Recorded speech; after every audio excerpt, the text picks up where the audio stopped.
자, 오늘 본문 전반부는 예수님 탄생과 관계된 역사적 배경을 설명하고 있습니다. 오늘 본문 누가복음 2장 1절 말씀을 한번 보면요, 거기에 가이사 아구스토가라는 이제 인물이 등장합니다.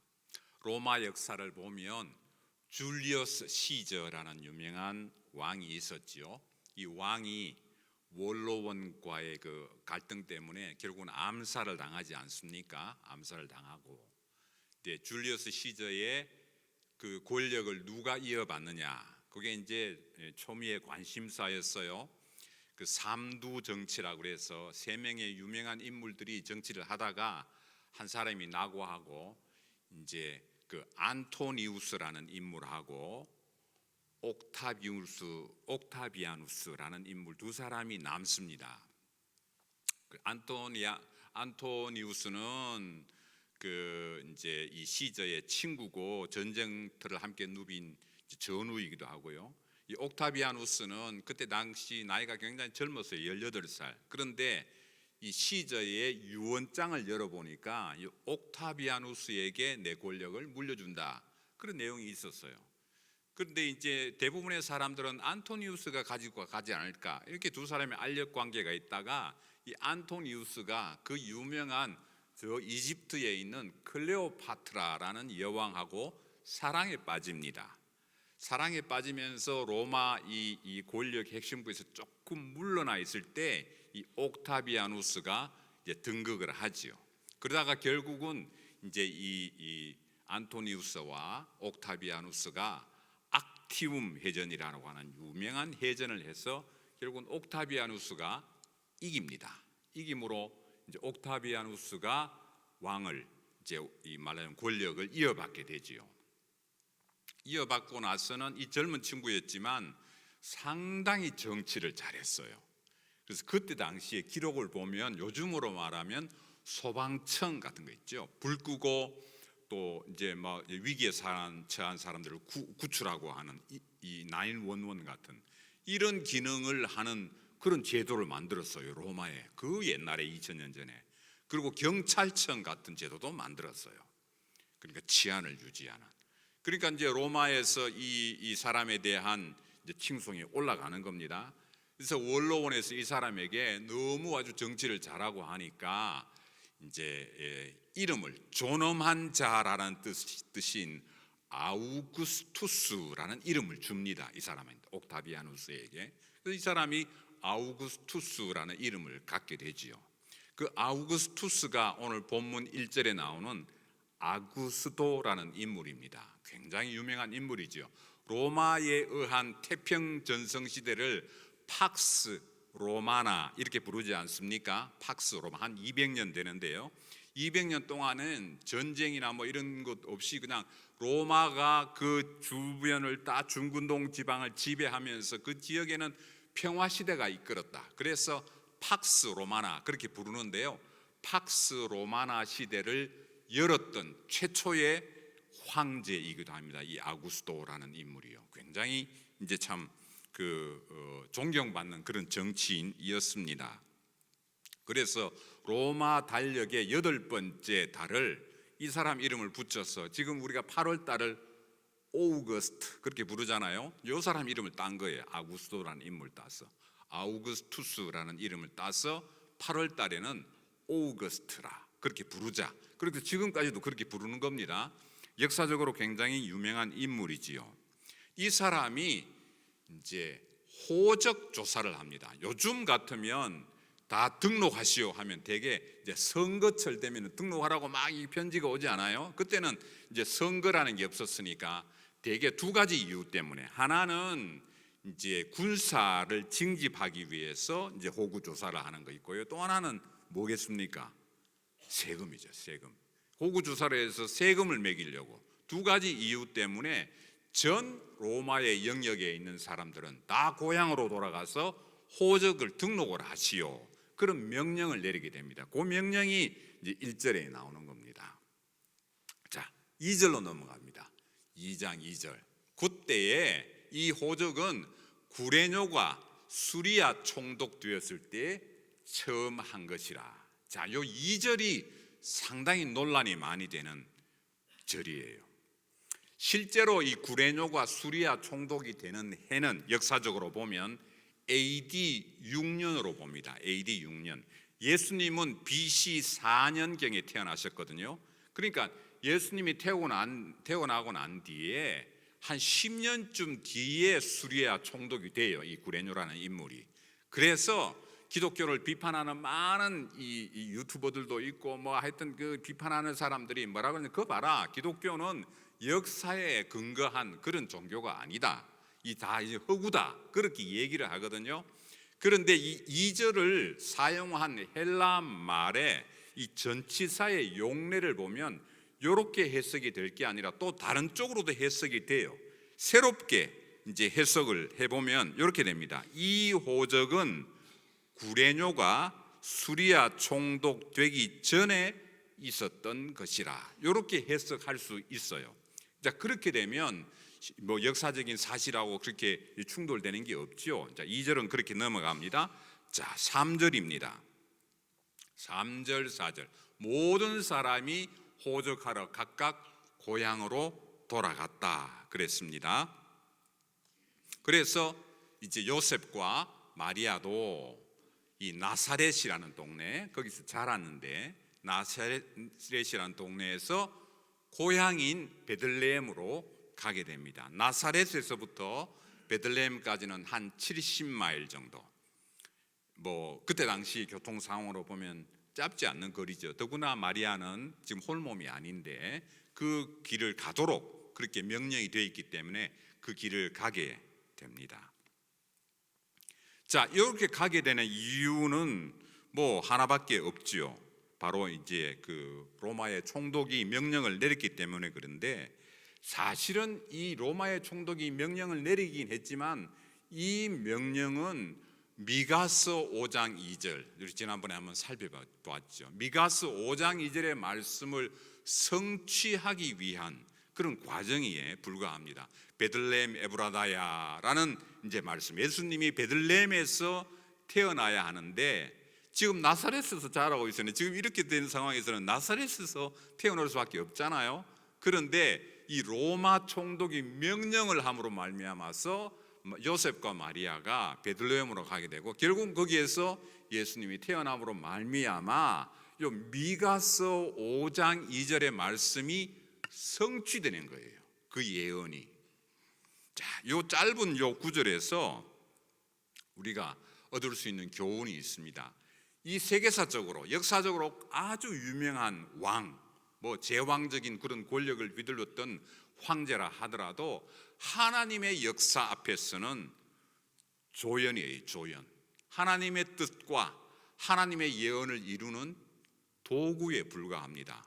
아우구스토라는 인물이 아까 말씀드린 것처럼 그때 당시에 뭐 소방청도 만들고 경찰청도 만들고 뭐 최초의 황제고, 뭐 그때로부터 로마의 평화 시대인 팍스 로마나 시대가 열리고 역사적으로 보면 굉장히 위대한 인물이거든요. 그러나 이 하나님의 뜻에서 보면 그 사람은 조연이에요. 그냥 도구예요. 그 사람의 명령 때문에 요셉과 마리아가 나사렛에서 살다가 그 참 홀몸도 아닌데 그 호적하러 그렇게 베들레헴으로 가게 되는 그 상황이 일어납니다. 유진 피터슨이라는 목사님을 제가 옛날에 선교 세미나 때 소개해 드린 기억이 있는데요. 목회자들의 목회자라 그렇게 불리는 굉장히 훌륭하신 분입니다. 그분이 쓴 책 가운데 주와 함께 달려가리다라는 책에서 이렇게 표현하셨어요. 신문은 성경의 각주에 불과하다. 각주 아시죠? 논문 쓸 때 풋노트 밑에 설명해 놓는 거. 신문은 성경의 각주에 불과하다. 우리가 이것을 잊어버리면 아침에 잠자리에 일어나서 뉴스를 켜서 보는 게 두렵고 무섭다, 그런 표현을 했어요. 굉장히 그 역사를 보는 통찰력이 대단하시지요. 세상의 뉴스가, 세상의 이 정황이 아무리 휘몰아쳐도 이것은 하나님의 역사를 이루는 도구에 불과하다, 그렇게 유진 피터스 목사님은 말씀하셨습니다. 최근에 미국 정치, 최근에 한국 정치 여러분 보시면서 어땠습니까? 그게 참 너무 참 힘들고 마음이 무겁고 그러잖아요. 그러나 하나님의 시각에서 보면 그것은 하나님의 뜻을 이루는 도구에 불과하다 하는 그런 당당함과 자신감과 믿음과 소망으로 우리가 나아갈 그런 참 그 힘을 얻습니다. 그러니까 제국의 통치자도 제국의 권력자도 권세가도 하나님의 뜻을 하나님의 약속을 이루는 도구에 불과하다. 자, 그렇게 첫 번째 교훈을 얻습니다. 자, 5절과 6절로 갑니다. 누가복음 2장 5절과 6절에 가면 몸이 무거운 마리아가 쉽지 않는 거리를 이동해서 거기 베들레헴에 있을 그때에 라는 말씀이 나와요. 제가 한번 읽어드립니다. 5절. 그 약혼한 마리아와 함께 호적하러 올라가니 마리아가 이미 잉태하였더라. 거기 있을 그때에 해산할 날이 찼어. 7절은 6절은 그렇게 돼 있거든요. 여러분 이 말씀을 잘 이렇게 눈여겨봐 놓으세요. 거기 있을 그때예요. 영어로 하면 while they were there, the time came 이런 말입니다. 자, 거기 있을 그때에 잉태할 그런 때가 되었다. 그래서 이제 7절로 갑니다. 2장 7절 7절에 가면 첫 아들을 낳아 강보에 싸서 구유에 뉘었으니 이는 여관에 있을 곳이 없음이라라. 이런 말씀으로 해서 여관에 있을 곳이 없어서 예수님을 구유에 메인저라고 하는 그 말들 소들이 먹는 구유에 여물통에 예수님을 뉘었다 하는 말씀이 이제 7절에 있는 말씀입니다. 자, 그래서 우리가 조금 전에 부른 찬송도 있잖아요. 그 아들을 그 어린 주 예수 누울 자리 없어 그 귀하신 몸이 구유에 있네 그렇게 찬송했잖아요. 예수님이 누울 자리가 없어서 구유에 뉘었다 그렇게 우리가 찬송했습니다.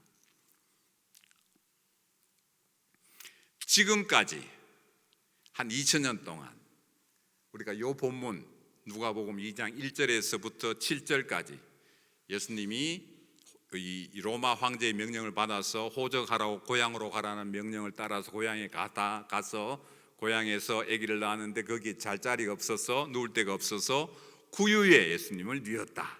이렇게 이제 해석이 되어져 왔었어요. 근데 그러면서 예수님은 사람들로부터 배척을 받으시고 여관에 갈 곳도 없으시고 그래서 할 수 없이 마구간에 구유에 뉘었다. 그렇게 우리가 해석을 하고 설교도 하고 은혜도 받고 그렇게 했었습니다. 우리가 사진 하나 볼 텐데요.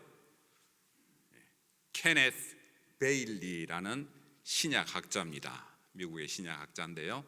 이분은 선교사 자녀로 중동에서 40년 이상을 살았습니다. 중동에서 오랫동안 살면서 이제 중동의 생활에 아주 익숙하지요. 어릴 때부터 거기서 자랐으니까. 그러니까 팔레스틴 지방의 여러 지역을 이분이 이제 살았어요. 그래서 이분이 중동의 문화의 관점에서 본 예수라고 해서 이 중동의 눈으로 본 예수라는 유명한 책을 쓰셨어요. 이 책에 보면 이 지금까지 우리가 2000년 동안 받아왔던 이 본문의 해석하고 조금 다른 각도의 해석을 내놓습니다. 저도 이제 이 책을 보고 해보니까 상당히 많이 처음에는 좀 충격이에요. 아, 이렇게 볼 수도 있나 했는데 그 상당히 타당성이 있어요. 합리적이고 타당성이 있고 논리가 맞아요. 그러니까 제가 짧게 아침에 몇 가지 배경을 설명을 해드릴게요. 여러분도 한번 생각해 보세요. 그런 게 타당성이 있는지. 첫 번째입니다. 요셉은 그가 태어났던 고향으로 돌아갔습니다. 자, 여러분 오랜만에 고향에 가면 나를 기억하는 사람이 잘 없어요, 그죠? 잘 없는데 거기 가서 이제 거기 집안 어른들에게 이제 동네 어른들에게 인사를 합니다. 그러면 자네가 걔 그 사람이야? 자네가 그러면 그 방아집 집의 손자야? 혹은 뭐 과수원 집의 손자야? 그렇게 이제 이 과거의 족보를 추적해 가다 보면 이제 환영을 받게 되고 환대를 받게 되고 아이고 그렇구만 그동안 어떻게 지냈어 이렇게 컸네 이제 그렇게 그런 대화들이 오고 가잖아요. 마찬가지라는 거죠. 요셉은 지금 딴 데 객지로 간 게 아니고 객지에 있다가 고향으로 왔다. 그러니까 대부분의 사람들이 요셉을 알았을 것이다.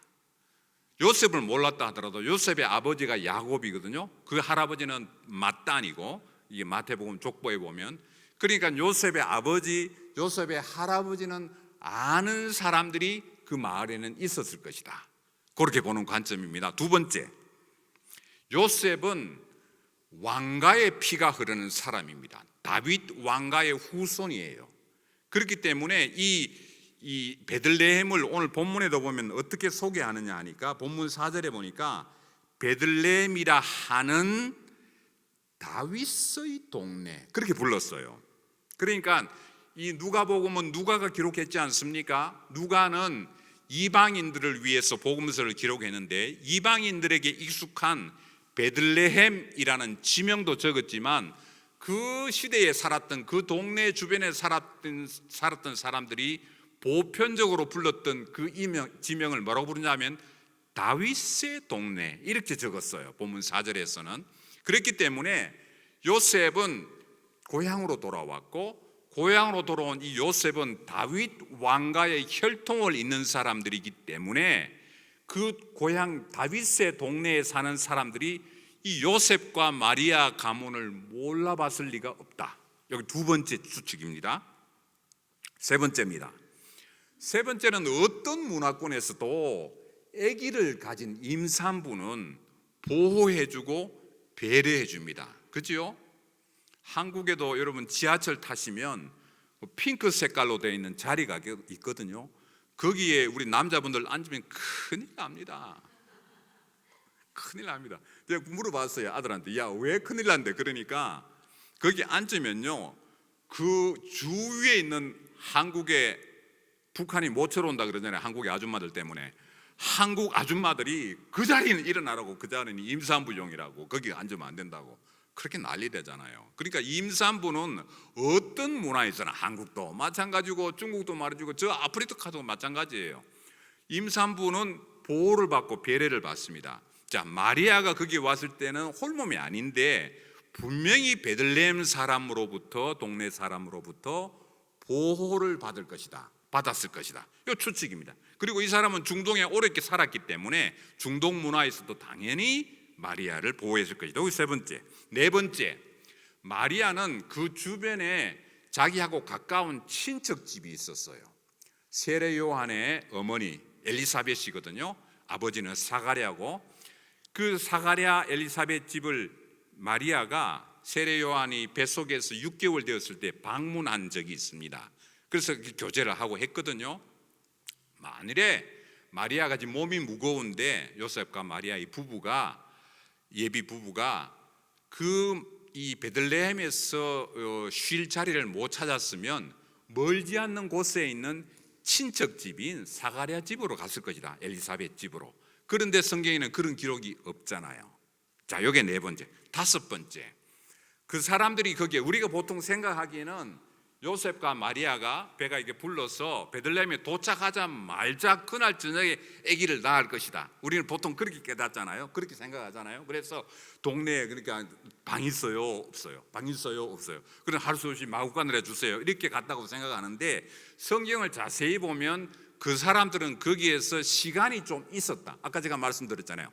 While they were there, 그 사람들이 거기에 머물 그때에 the time came, 잉태할 날이 찼다. 그 말은 무슨 말이냐면, 이 사람들이 베들레헴으로 도착하는 그날 저녁에 아기를 낳은 게 아니고 거기 가서 조금 머물렀는데 머무는 그때에 잉태할 날이 차서 잉태했다. 이렇게 다섯 가지를 제시하는 겁니다. 자, 그러면서 종합적으로 이제 결론을 내기를, 요셉은 고향 마을에서 쉽게 숙소를 구했을 것이다. 다윗 왕의 후손이었기 때문에 동네 사람들로부터 배척이 아니라 환대를 받았을 것이다. 마을 사람들은 더더군다나 배가 부른 마리아를 잘 맞아서 배려해 주었을 것이다. 그리고 그 사람들은 거기에 충분한 시간이 있었다. 오자마자 바로 아기를 낳은 게 아니고 충분한 시간이 있었기 때문에 거기에서 방을 구했거나, 아니면 정 없었으면 근처에 있는 친척 집으로 갔을 것이다. 이렇게 이제 보는 겁니다. 그래서 이번에 결론은 요셉과 마리아는 베들레헴 사람으로부터 배척을 받은 것이 아니라, 그 방이 없다고 서름을 받은 것이 아니라 오히려 따뜻한 환대를 받았다, 그렇게 이야기를 해요. 그런데 그 얘기를 우리가 받아들이기 위해서는 해결해야 될 게 두 가지가 있어요.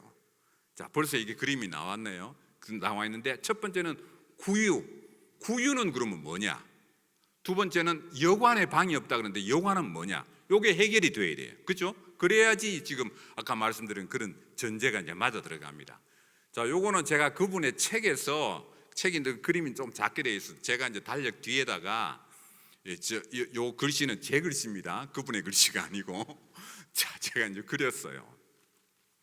요게 전형적인 팔레스틴 지방의 농촌 지역의 방 구조로 합니다. 자, 중간에 가족들이 기거하는 방이 있지요.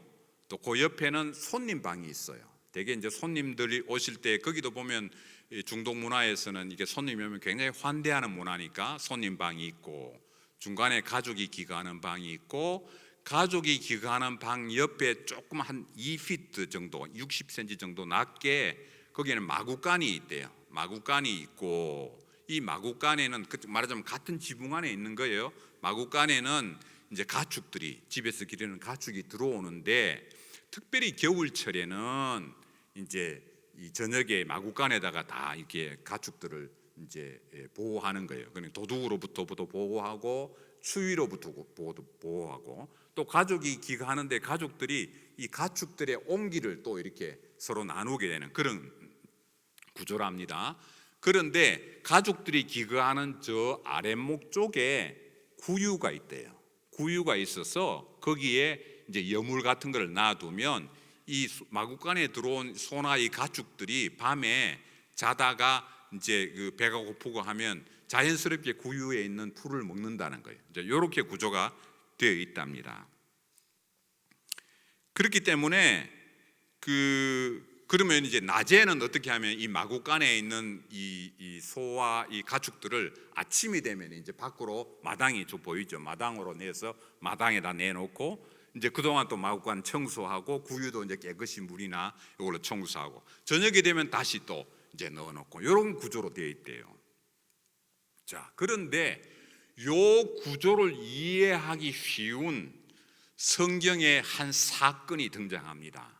요 사건을 보면, 저도 이걸 몰랐을 때는 이게 이해가 잘 안 됐었는데, 이걸 알고 나니까 정확하게 이해가 되더라고요. 구약에 가면 사사기 11장에 입다라는 사사가 등장합니다. 사사기 11장 31절에 보면 입다라는 사사가 암몬 자손이랑 전쟁을 앞두고 자기가 하나님께 서원을 해요. 하나님, 내가 암몬 자손과의 전쟁에서 이기면, 두 번째 줄 보세요. 누구든지 내 집 문에서 나와서 나를 영접하는 그는 여호와께 돌릴 것이니, 말하자면 여호와께 제사를 드린다는 거예요. 내가 그를 번제라는 것은 각을 쪼개는 겁니다. 이 각을 쪼개는 거예요. 제물의 각을 쪼개는 건데, 그런 참 번제를 드리겠습니다. 그렇게 약속을 해요. 서원을 해요. 34절요. 입다가 전쟁에서 이겼습니다. 미스바에 있는 자기 집에 이를 때에 누가 나왔다고요? 딸이 나왔어요. 딸이. 거기다 소고를, 작은 북을 들면서. 아빠가 오니까 딸은 반가워가지고 나왔겠지요. 무남 동료랍니다. 더군다나 무남 종료 딸이 나왔어요. 입다가 하나님께 서원한 게 있기 때문에 어떻게 해야 되겠습니까? 서원을 물읍니까? 구약 시대는 그런 게 없었어요. 결국은 39절에 가면요, 자기가 서원한 대로 딸을 바칩니다. 자, 보세요. 입다가 하나님, 내가 전쟁에서 나왔을 때에, 전쟁에서 이겨서 집에 갔을 때에 제일 먼저 나오는 그 물을 그 물건이든지 뭐든지 간에 하나님께 제사를 드리겠습니다 할 때 자기가 딸이 나오는 것을 알았으면 그 소원을 했을까요? 대개 팔레스틴 지방에서는 아침에 이 마구간에 같이 있던 마구간에 그 가축을 아침이 되면 꺼낸다 그랬잖아요. 이제 말하자면 자기는 그걸 생각한 거예요. 아침마다 이 가축들이 나오니까 제일 먼저 나오는 가축을 잡아서 서원을 하겠습니다. 하나님께 번제물로 드리겠습니다. 자기는 그렇게 서원한 거예요. 뭐를 보면 알 수 있냐면 입다가 딸이 나왔을 때 너무너무 놀랍니다. 그러면서 너무 슬퍼해요. 딸도 슬퍼하고. 자기가 만일에 딸이 나올 걸 알았으면 그렇게 못했겠죠. 그리고 딸이 나온 걸 알았는데 서원을 했다면 나왔을 때 그냥 자기는 각오했겠죠. 그런데 그런 기록이 없어요. 굉장히 슬퍼했다. 그런 기록이 나오거든요. 그러니까 요 아까 지금 말씀 그림으로 제가 달력 뒤에 그린 그림으로 생각해 보면 이제 가축들도 나오고 이제 그 사람들도 거기에 같이 머무는 그 상황이다. 구유는 그렇게 해석되는 겁니다. 그러니까 예수님께서 구유에 니으셨다 이 말은 저 마구간에 아주 천한데 사람이 있을 곳이 없어서 구유에 간 게 아니라 그야말로 가장 고귀한 안방을 제공받은 거예요.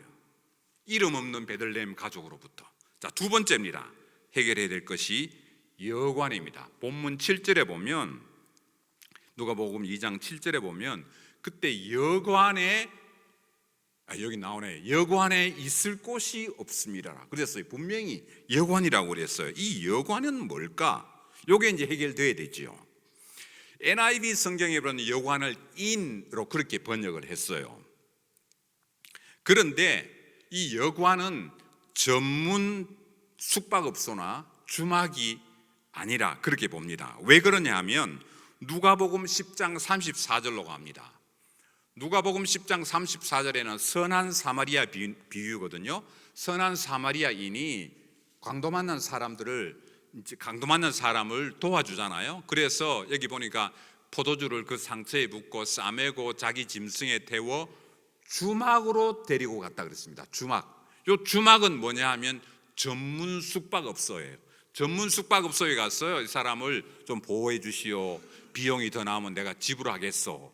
그랬는데 만일에 오늘 누가복음 2장에 여관이 전문 숙박업소라면 이 여관이라는 말하고 10장 34절에 주막이라는 말하고 단어가 같아야 되겠죠. 그런데 단어가 달라요. 그런데 여관이라고 쓴 이 단어하고 같이 쓴 용례가 나와요. 그게 누가복음 22장입니다. 누가복음 22장 11절에서 예수님께서 잡히시기 전날 유월절 먹을 객실이 어디 있냐? 객실을 구하라 그러거든요. 객실. 여기서 말하는 객실은 지금 본문에 오늘 나왔던 여관이랑 같은 단어인 카탈루마라는 단어를 썼어요. 이 객실이 요 객실을 알면 요 여관을 알 수 있겠죠. 객실이 어디냐? 그 다음 절로 갑니다. 22장 12절. 객실을 구해와요. 그리하면 그가 자리를 마련한 큰 다락방을 보이더니 이 다락방을 카탈루마라는 단어를 썼어요. 그러니까 말하자면 다시 이제 본문 누가복음 2장 7절로 돌아가면 누가복음 2장 7절에 여관에 있을 곳이 없다라는 이 여관은 전문 숙박업소인 모텔이나 호텔이 아니라 각 집마다 게스트룸이 있다고 그랬지요. 게스트룸. 누가복음 22장에서 예수님께서 유월절 마지막 만찬을 하실 때도 객실이라고 했는데 그거는 게스트룸이에요. 게스트룸이 있느냐, 큰 다락방이 있느냐 그렇게 말씀하셨거든요. 그러니까 이 여관이라는 말은 각 집마다 있는 게스트룸이란 말이에요. 손님방. 그러니까 그때 호적하라고 명했기 때문에 각 집집마다 있는 이 손님방은 그야말로 손님으로 찼어요. 손님방에는 더 들어갈 수가 없어요. 그런 상황이 된 거예요. 여관에 머물 곳이 있을 곳이 없다는 말은 각 손님방은 다 찼는데 그랬기 때문에 한 이름 없는 베들레헴 가족이 자기 안방을 내어준 겁니다. 자기 안방을 내어주면서 예수님 여기서 머무세요. 그리고 예수님이 태어나셨는데 그 안방에 있는 구유에 뉘었다. 그렇게 보는 겁니다. 지금은 대부분의 이제 학자들이 이 케네스 목사님의 이 해석을 채용을 합니다. 받아들입니다. 그러니까 예수님은 베들레헴에 오셔서 배척받고 서름을 받은 것이 아니라 오히려 환대를 받으셨고, 그 베들레헴에 이름 없는 한 가족의 따뜻한 환대와 참 이름 없는 섬김과 나눔을 통해서 그 안방에 가족들이 머무는 그 방에 머무셨고, 그 방에 있는 구유의 예수님이 누우셨다, 이렇게 보는 겁니다. 참 은혜가 되지요. 자신의 방을 내어주면서 예수님을 맞았습니다. 무명의 한 베들레헴 가족이 출산을 앞둔 요셉과 마리아를, 그 부부를 그 가족이 머무는 방에 안방을 선뜻 내어주시고, 예수님은 따뜻한 환대와 참 수용의 상징이 되었습니다. 우리가 예수님의 탄생을 준비하고 맞이하는 그런 사람들 시리즈를 지금 하고 있지 않습니까? 오늘의 주인공은 바로 이름 없는 베들레헴 사람들입니다. 기꺼이 아낌없이 자기 안방을 내어놓는 이름 없는 베들레헴 사람들. 예수님은 베들레헴 사람들의 따뜻한 환대와 그 따뜻한 환대 속에서 그 수용의 마음을 통해서 탄생하셨습니다. 불결한 마구간이 아니라 그야말로 안방에서 나신 거지요. 배척받은 것이 아니라 환대를 받으신 거지요. 보통 무명의 보통 사람들이 베푼 환대와 수용, 돌봄과 나눔을 통해서 예수님은 탄생하셨습니다. 예수님의 탄생을 헤롯 대왕은 죽이려고 했고, 그때 당시에 많은 서기관들과 바리새인들과 종교 지도자들과 대제사장은 알면서도 무시했고, 반면에 동방 박사는 정말 귀한 예물 황금과 유향과 모략을 드리면서 경배했고, 들판의 목자들은 다 양들을 내려놓고 빨리 베들레헴에 가서 그분의 탄생을 축하하자, 그렇게 달려갔고, 오늘 이름 없는 베들레헴 가족의 그 헌신과 사랑을 통해서 예수님은 이 땅에 나셨습니다. 그분들의 희생과 나눔을 통해서 이루어졌습니다. 성탄을 맞이하는 우리도 우리 주위에 그런 도움이 필요하신 분이 없습니까? 우리 여러분 주위에 그런 분들을 우리가 참 이 베들레헴 사람들처럼 따뜻한 환대와 수용이 필요한 그런 계절이 되었습니다. 저 동부에서 공부하는 아들이 이번 지난번 감사절 때도 못 오고 이번 때도 못 와요. 열심히 열공하느라고 그러겠죠. 그때마다 저희들은 그래요. 하나님, 저희들 우리 주위에 있는 사람들 잘 돌볼 테니까 그 아들 좀 책임져 주세요. 그런 마음이 있어요. 부모로서 참 와서 같이 좀 있으면 좋겠다. 그 추운데 기숙사에 식사는 제공되는지 모르겠지만 이 계절에 그런 생각하면서 우리 주위에 유학생들도 있잖아요. 참 그 도움이 필요한 분들이 있잖아요. 우리가 좀 눈을 들어서 그런 분들 위로하고 격려하고 우리의 사랑을 좀 베풀어 줄 수 있는 그런 분들을 찾아서 나누는 계절이 바로 이 계절입니다. 우리 교회가 나서야 되겠죠. 우리 성도가 해야 되지 않겠습니까? 예수님의 탄생을 기념하는 이 시즌에 우리 주위에 정말 필요한 분들이 없는지, 참 집이 없어서 힘들어하시는 분, 집이 있지만 가족이 함께 할 수 없는 분들, 또 멀리 떠나서 유학생활하는 그런 유학생은 없는지 우리 주위를 돌아보는 그런 계절이 되면 좋겠습니다. 예수님 탄생을 맞았던 무명의 베들레헴 가족들, 무명의 베들레헴 사람들이 가졌던 환대를 통해서 우리 삶을 실천해 나가는 그런 귀한 계절 되기를 주의 이름으로 축원합니다.